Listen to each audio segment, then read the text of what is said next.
खुदा चाहता है कि जब हम दुआ करें हम आज़ाद हों। वो चाहता है कि हम बगैर किसी ऐसी चीज़ के जो हमें खुदा से बात करने के लिए रोकती है, आज़ादी से दुआ करने के काबिल हों। लेकिन मुझे मालूम हुआ है कि 2 चीज़ें जो बड़ी रुकावट हैं, एहसास जुर्म और दूसरी कड़वाहट। एहसास जुर्म तब आता है जब आपने गलत किया है और कड़वाहट तब आती है जब दूसरों ने आपके साथ गलत किया हो। ज़बूर नवीस ज़बूर 51 में दुआ करता है।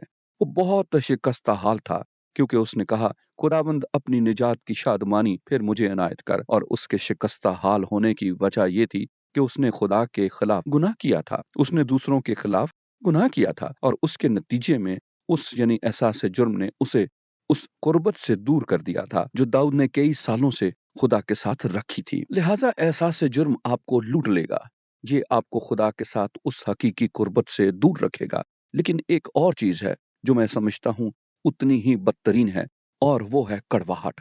आप देखते हैं, एहसास जुर्म उससे पैदा होता है जो आप गलत करते हैं, लेकिन कड़वाहट तब पैदा होती है जब दूसरे आपके साथ बदी करते हैं और आप उन्हें मुआफ नहीं करते। ये आपको कैदखाने में डाल देगी। मेरा मतलब है, यस्सु ने एक शख्स के बारे में तमसील बताई जिसने मुआफ करने से इनकार किया और कैदखाने में डाला गया।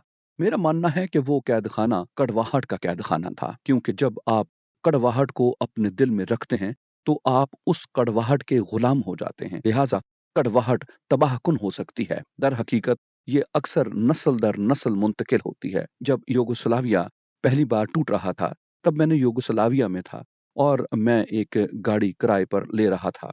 मैं गाड़ी के किराए के काउंटर पर था और काउंटर पर मौजूद लड़के ने मुझसे सर्बों और क्रांतियों के माबैन होने वाली जंग के बारे में पूछना शुरू कर दिया। लेकिन मैं इस बारे में सुन चुका था और मैं किसी सियासी गुफ्तगू में शामिल होना नहीं चाहता था। मैंने उस गुफ्तगू से बचने की कोशिश की, पर उसने कुछ कहा जिसने मुझे हैरान कर दिया। उसने कहा, मैं एक सर्ब हूँ और मेरे कुछ दोस्त हैं जो कराती हैं और वो मेरी शादी की दावत में भी थे। उसने कहा, लेकिन मैं 1 मिनट में उन्हें मार दूंगा। मैंने कहा, क्या? मैंने कहा, क्यों? और उसने दूसरी जंग अजीम के बारे में बात करना शुरू की। अब ये लड़का मुझसे छोटा था और दूसरी जंग अजीम के आसपास भी न था। बस मैंने कहा, अच्छा तो क्यों? और उसने इस बारे में बात की कि उसके माँ बाप और दादी दादा के साथ क्या हुआ था। और मुझे दरियाफ्त हुआ कि कड़वाहट एक नस्ल से दूसरी नस्ल मुंतकिल हो चुकी थी। और मुझे दरियाफ्त हुआ कि कड़वाहट एक नस्ल से दूसरी नस्ल को मुंतकिल हो चुकी थी और ये कड़वाहट आपको तबाह कर देगी। लिहाजा हमें हमें मुआफी के उस कुएं में से जो खुदा ने हमारे अंदर गहरे में रखा है, उस मुआफी को लेना है और उनको मुआफ करना है जिन्होंने हमें तकलीफ पहुंचाई है।